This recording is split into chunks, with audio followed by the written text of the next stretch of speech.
Chapter 2291, Stealing Skyfire 1. Deep underground in the Xinjiang region laboratory, a vast space shrouded in dim light housed row upon row of nutrient tanks. Pale yellow nutrient solution-filled transparent containers just 30 centimeters long. Tubes connected to the tops of these vessels continuously infused various nutrients into the liquid. The underground space stretched endlessly, its farthest reaches invisible beyond the glass walls. Yet within that dimness, faint movements could be discerned within some of the nutrient tanks. Hotu cast a detached glance before slowly closing her eyes. Meng Yuanjun folded his arms. Is it hard to accept? No need to react like this. From a biological standpoint, they aren't truly human yet. Hotu took a deep breath. When she opened her eyes again, they were as still as a deep well. It's fine. How many are there in total? The first batch was about 60,000. We conducted experiments and found that during the 4th month of the embryo stage, a spiritual essence reaction occurs.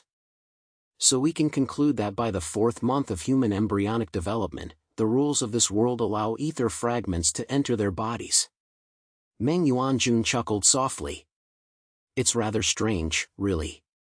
The spiritual essence of infants in the embryonic stage is actually purer than that of adults. Within this vast underground laboratory lay human embryos created through biotechnology. After 2 eras of mutation, mutants were everywhere, including those skilled in biotechnology. Cloning germ cells and mass-producing embryos was not inherently difficult. The challenge lay in discovering that artificially accelerating embryo development severely compromised their quality, sometimes producing brainless ones, empty shells incapable of acquiring spiritual essence. The only viable method was natural incubation, with 4 months being the fastest current process to yield embryos possessing spiritual essence.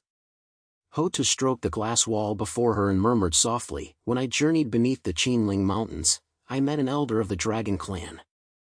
He hinted to me that we, the 6th generation of humanity, possess an advantage currently unattainable by other races. Upon my return, I began to ponder deeply. What exactly is it? What is it that only we can accomplish?" Later, I delved into historical research, even exploring the super-ancient civilizations not recorded in the main historical texts. The Black Dragon once shared tales with me. He spoke of how, when the apocalypse came, countless of his kin willingly sacrificed their lives to become the power that sealed away the Drucker Titan in order to preserve their race. So what, truly, is the meaning of life?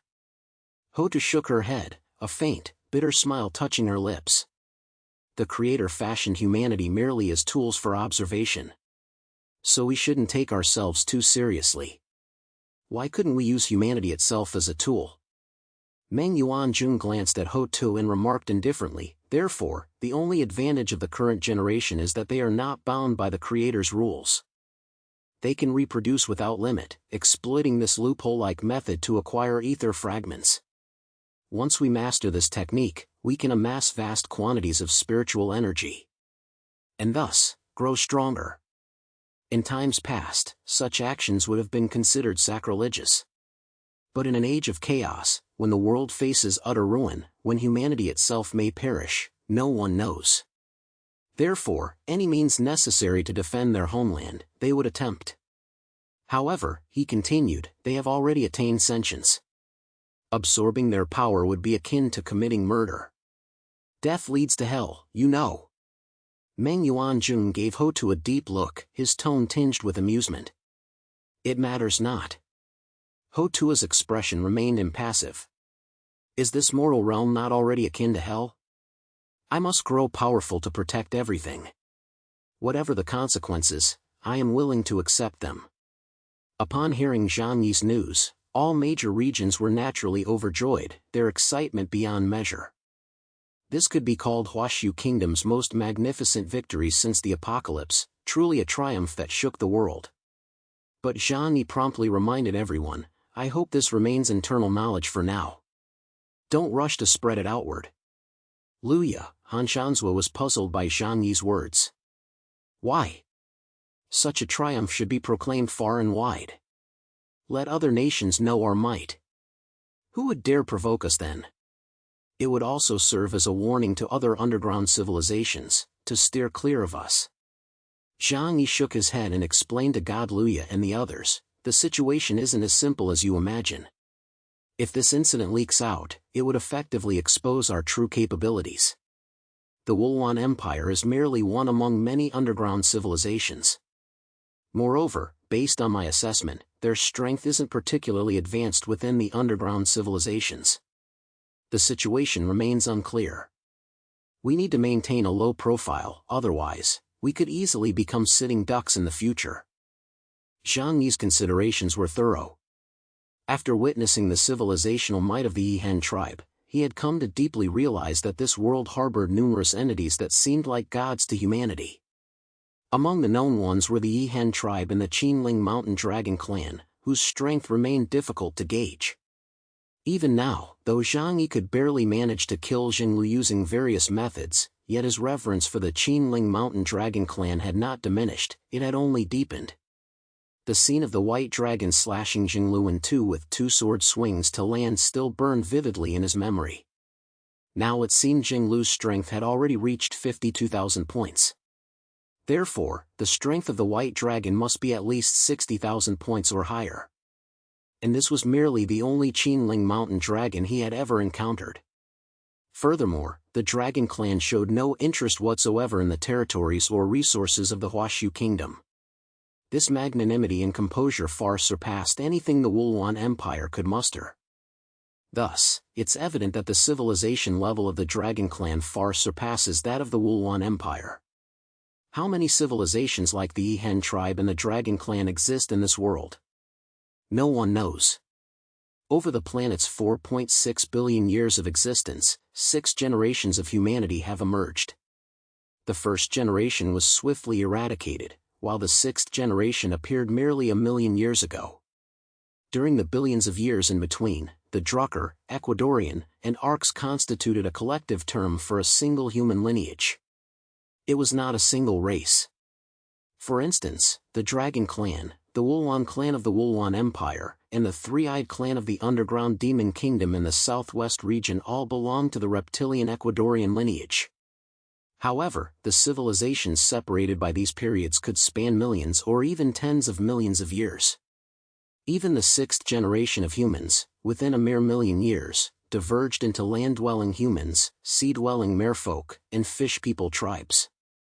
Thus, no one truly knows how many powerful races still exist beneath the vast earth, in the profound and unfathomable space. Chapter 2292, Stealing Skyfire 2. Zhang Yi had always been cautious and low-key. Unless facing life-or-death situations, he preferred to be underestimated rather than reveal his true strength. This expedition to the Wulwan Empire was only necessary because relations had deteriorated to a point of mutual annihilation, leaving no choice but war. Even if victorious, he didn't want the Huashu kingdom's leadership to become overly boastful. Upon hearing Zhang Yi's explanation, everyone immediately expressed their understanding.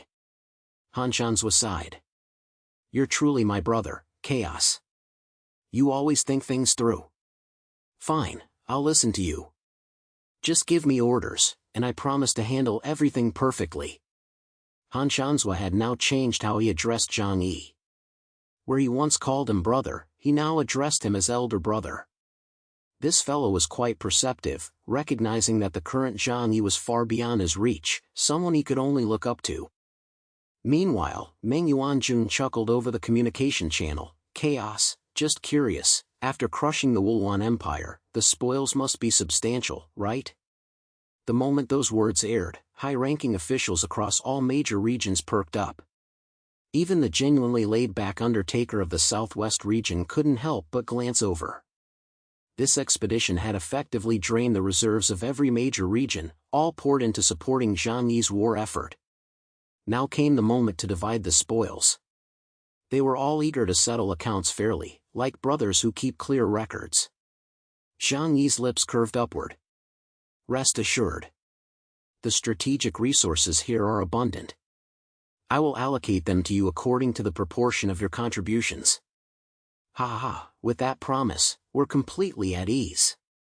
Chaos, should such matters arise again, we'll stand by you without hesitation. Everyone knew Zhang Yi's temperament well enough. None were so blind as to press him for specifics on the exact distribution. After all, in this war, Zhang Yi's Tianhai City team had contributed at least 95% of the effort. Their contributions were merely icing on the cake. So, based purely on effort, the combined share they could claim would pale in comparison to what Zhang Yi would pocket for himself. Yet none of them felt the slightest injustice. Faced with such an overwhelming power disparity, even the tiniest crumbs the strong let slip through their fingers felt like a blessing. After all, they planned to cling to Zhang Yi's powerful leg for years to come. The discussions proceeded harmoniously, without a single dissenting voice. After the war concluded, Zhang Yi instructed the Tianhai City team to return first, excluding them from the cleanup operations. The moment Fatty Su returned, he was already slung a bulging backpack over his shoulder, a rugged travel pack nearly as large as a person. "Boss, why the rush to call us back? I'll tell you, this Wulwan Empire is seriously advanced, even their figurines are top-notch, lifelike as hell." He gushed excitedly. "See. Wherever civilization exists, you'll find anime culture." Nipple-pleasing entertainment was indeed a universal necessity across all advanced civilizations. Zhang Yi's eyes flickered with a strange light at these words. Lizardman figurines would obviously look like lizardmen. When did you develop this particular interest? He stroked his chin, his gaze lingering suggestively on the massive backpack strapped to Fatty Su's back. "Besides, collecting toys, doesn't that scale seem a bit off for you?" Fatty Su argued, "I'm just curious, doing some research. As the saying goes, learning without thinking is meaningless, thinking without learning is dangerous. Of course, one should keep learning throughout life." Fatty Su was actually splitting hairs. Zhang Yi snorted derisively, waving his hand dismissively. "Whatever floats your boat." The rest of the team gradually returned. Seeing each member safe and sound, without a scratch on them, Zhang Yi finally nodded with satisfaction, a genuine smile spreading across his face. Everything went according to plan, and everyone's fine. That's what matters. When distributing combat power, they naturally favored their own team members, ensuring their safety.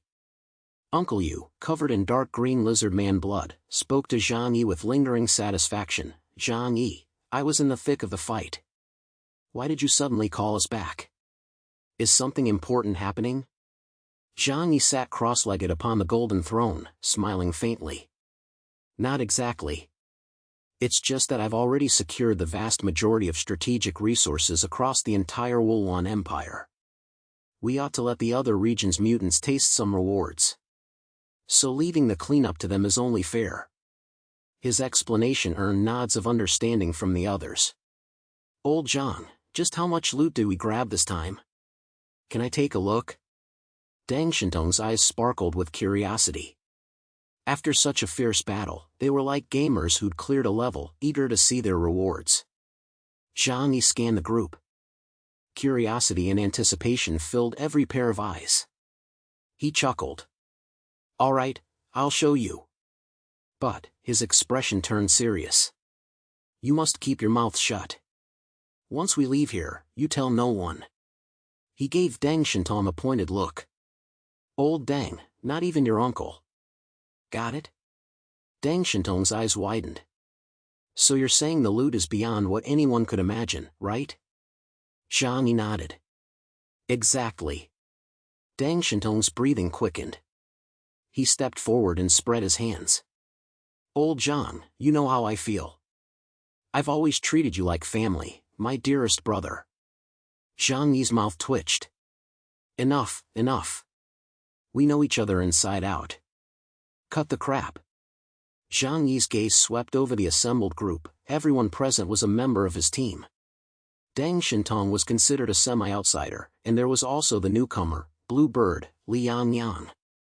Zhang Yi's gaze lingered on her for a brief moment. Noticing this, Li Yanyan smiled faintly. "If my presence here is inconvenient, I can step aside." "No need." Zhang Yi propped his chin on his hand, speaking calmly. "Trust those you employ, and don't employ those you doubt." You're part of our team now, there's no need to keep anything from you. Truthfully, this matter didn't require secrecy from the Xinjiang region either. Even if Li Yangyang told the Xinjiang region people, what could they do? Even if Zhang Yi gave them nothing, the Xinjiang region would have to swallow their frustration without showing it. Of course, Zhang Yi wasn't the kind of person to act without principle. He instructed Yang Xinxin to unfold the list. A massive projection filled the conference room. Though they couldn't decipher the Wulwan clan's units of measurement, the converted data was perfectly clear. Chapter 2293, Stealing Skyfire 3. Astronomical figures. The strategic resources confiscated from the Wulwan Empire amounted to an unimaginably vast, astronomical sum. Billions of years of accumulation, including strategic materials hoarded for post-apocalyptic conquest, all fell into Zhang Yi's hands. They now lay quietly arranged within his vast, boundless dimensional space. Following Zhang Yi's ascension to the rank of Black Bishop, the area of his dimensional space continued to expand exponentially. A mere corner was all he needed. His skills as a warehouse manager effortlessly organized the mountainous piles of resources. What would the sight be like if those resources were piled upon the ground? Counting the numerous untapped energy crystal mines, they could easily stack up to half the height of the Qinling Mountains. Oh, my supreme chaos! Deng Shintong's catchphrase had changed. He rushed to Zhang Yi's side, disregarding his dignity as he clung to Zhang Yi's leg. Now that you've struck it rich, you've got to give your old friend a proper boost. Deng Shintong's eyes gleamed, utterly unconcerned with his own image. Even as a noble scion of Huashu Kingdom, born into generations of wealth, he felt as destitute as a beggar before Zhang Yi. Deng Shintong's embrace sent a wave of goosebumps across Zhang Yi's arms. He shook his leg frantically, trying to shake the man off. Hey, old Deng! Can you at least maintain some dignity? What dignity? I'm sticking with you from now on. Supreme Excellency, I crave power so badly, I dream of it every night, woo-woo. Deng Shintong gazed at Zhang Yi with pleading eyes. Now that you're so wealthy, would you consider helping me boost my strength? Deng Shintong voiced his truest motive. Erlang Deng Shintong. He held one of the most coveted and prestigious titles within Huashu Kingdom's mythological pantheon, yet his actual power was embarrassingly inadequate. As one of the earliest awakened powerhouses, a top-tier extraordinary being during Huashu Kingdom's apocalyptic dawn, he remained stuck at the white chariot level. Seeing his longtime acquaintance, that deadbeat couch potato Fatty Su, nearly surpassing him, how could he not be anxious? He could tolerate others. But Fatty Su had started as a mere gamma-level mutant, yet Zhang Yi had forcibly pumped resources into him. What was stopping Deng Shintong from doing the same? Zhang Yi looked down at Deng Shintong. Truth be told, they'd known each other for 3 or 4 years now without really noticing. Over those years, Deng Shintong had done much for him, and the Deng family had always stood by his side. Their biotech and intelligence systems operated entirely in Zhang Yi's service. Zhang Yi pondered for a moment before saying, "Rest assured, we're all brothers. I won't shortchange you. When the opportunity arises, I'll prioritize promoting you." Zhang Yi wasn't just making empty promises to Deng Shintong. Cultivating mutants was genuinely difficult. Especially after reaching Epsilon tier, there were only 2 paths to further power. First, tapping into one's own latent potential. Second, by slaying and plundering the origin of other mutants. Zhang Yi did possess a loophole-exploiting method, cultivating Earth centipedes to continuously acquire origin. However, Earth centipedes could only be enhanced up to 9,999 points. Their origin offered some benefit to White Chariot-level mutants, but beyond the Black Chariot tier, the gains became increasingly negligible. Earth centipede. A peculiar thought suddenly formed in Zhang Yi's mind. He kept it to himself for now, instead instructing Deng Shintong to release his thigh. Upon receiving Zhang Yi's assurance, Deng Shintong beamed with delight. Regardless, he felt he had earned Zhang Yi's approval. Zhang Yi continued addressing the group. Most of the allied mutants from the 6 major regions are currently conducting cleanup operations in the surrounding urban areas. They know I'm near the Imperial Palace, so they haven't approached. But this is the core region of the Wulwan Empire. I've gathered strategic resources, but there are other things here of immense value as well. Such as the technological artifacts here, their cultural heritage, and especially the records documenting ancient history. Go and search thoroughly. Upon receiving Zhang Yi's orders, the group sprang into action immediately. Lu Karen directly input new instructions into one of her mechanical life form engineering units, commanding them to sweep all buildings in the central district. Uncle Yu and Fatty Su went off to work, while Lu Karen, Zhou Kir, and Yang Xinxin remained behind. Zhang Yi didn't assign them such physical labor. Zhang Yi addressed the three. Something just occurred to me. I'd like your input. The three turned their gaze to Zhang Yi. Lu Karen, still radiating the exhilaration of victory, exclaimed with a beaming smile, "Brother, what new plan do you have?" Zhang Yi waved his hand, smiling. "Nothing particularly special. Just a sudden thought I had. I'd like to hear your opinions." Seated upon the throne, his arms crossed, he pondered for a moment before speaking. The Earth Centipede Farm can now mass-produce origin for us. This allows all gifted ability users to grow rapidly. However, once one reaches the Epsilon level, the efficacy of Earth Centipede origin diminishes significantly. Yet, Zhang Yi gazed at them, his eyes deepening into a dark abyss as he propped his chin with clasped hands. Earth centipedes are, after all, mutated creatures that acquired their supernatural origin through mutation. But in this world, there exists another kind of being, one born with fragments of the ethereal. The three young women present were exceptionally intelligent. From Zhang Yi's words and his peculiar tone, they gradually pieced together what he was referring to. Zhou Kir spoke first. "Zhang Yi, are you saying that kind of creature is human?" Lu Karen's eyes widened. She had vaguely guessed it too, but hadn't dared voice it aloud. Instead, she stared in astonishment at Zhou Kir and Yang Xinxin. Yang Xinxin, however, remained composed, clearly understanding Zhang Yi's meaning. "But isn't that a bit too bizarre?" Lu Karen clutched her head, looking imploringly at Zhang Yi. "Brother, you wouldn't be planning to cultivate humans using the same method as the Earth centipedes, would you? Once cultivated to maturity, they would be killed to extract their origin of supernatural abilities. That seemed excessively cruel." Zhang Yi took a deep breath and shook his head. "No, I haven't thought that far ahead. It was just a sudden thought that popped into my head. Kagago's rules grant special protection to the current generation of humans. Every human born receives fragments of ether from the higher dimensional world. I suspect it's a programming bug. Xinxin, you're a computer genius. From a programming perspective, what do you think of my theory?"